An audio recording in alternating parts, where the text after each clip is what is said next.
just the amount of games you play and training you have. Mhm. Like in 1 week, in 7 days, you could play 3-4 games. For me, so I'll put it in my perspective. The biggest thing for me was when we got in season last year, just the amount of games you play and training you have. Mhm. Like in 1 week, in 7 days, you could play 3-4 games, which is like let's say you have a game, or let's say 10 days, you play like 4 games. You have game on Saturday, you could have a game on Wednesday, then a game on Saturday again, and then a game that following Tuesday. So if you think about that, like your body's got to be fully ready. And then that comes with its own time commitment of you're playing 4 games in 10 days. You have to travel to these games. I think 75% of our games were away. So the travel there, and then you're in the rehab center for, let's say, an hour a day. So like the time commitment adds up, and just how busy you are, like actually in season, and how many minutes you play in a given week and a half. So that was like a big shock to me. And I had no idea it'd be like that when I came in. Yeah. But I'm not saying it's bad. Like I love it. It's just definitely a lot on the body. Mm. So have there been any sort of difficult moments where you're questioning, do I really want to do this, or can I keep up with this? Yeah, I haven't had. I like love it. I love the grind. It's good. But I know a down point was my last year.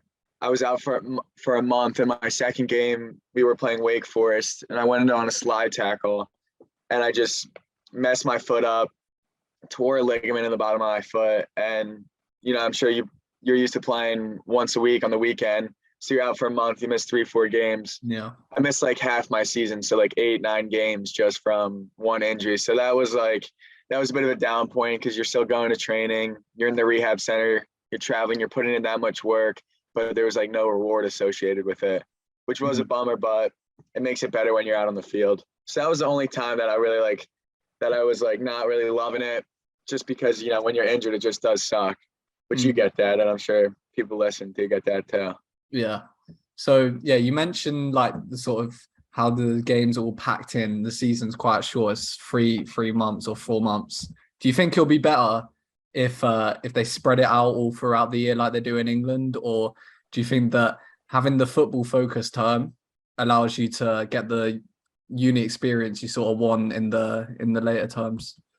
Yes, that's actually funny you say that. So at the end of last year, there's a petition going around ncaa, because there's 2 semesters. Yeah, you know how the college works. And in the fall you play, and then the spring it's kind of like a 5-game limited playing.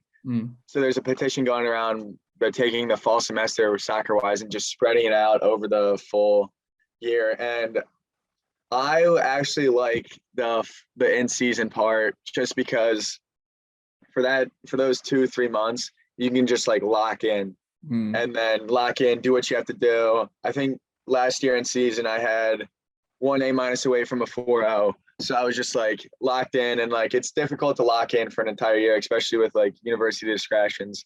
So I do like how you can do your grind, do school, completely lock in, and then kind of let loose a little bit when the season's over. Yeah. So I do like that.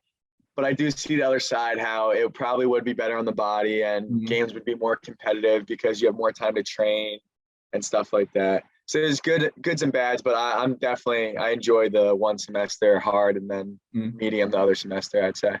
So run us through a day in the life whilst you're in that grind.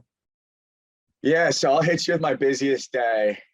I'm overloading classes, so I'm taking an extra credit. So an extra class. So it does like impact this day.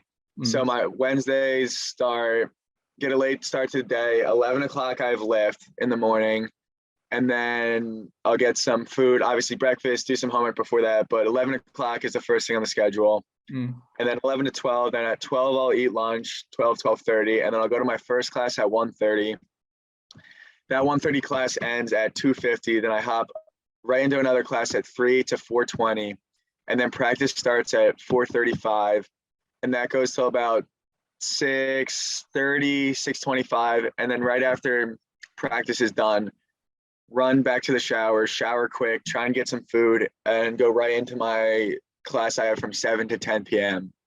So that's just basically busy from 11 a.m. with a little hour break, then from 1:30 to 10 p.m. just straight with soccer class and lift. So that's my busiest day. But then like days like today, nice Tuesday, 8:30 class, wake up, get it done, get some breakfast, come back, maybe take a nap, do some homework, get a chill out till I have another class at 3 to 4:20, then practice. Then my day's over at 7.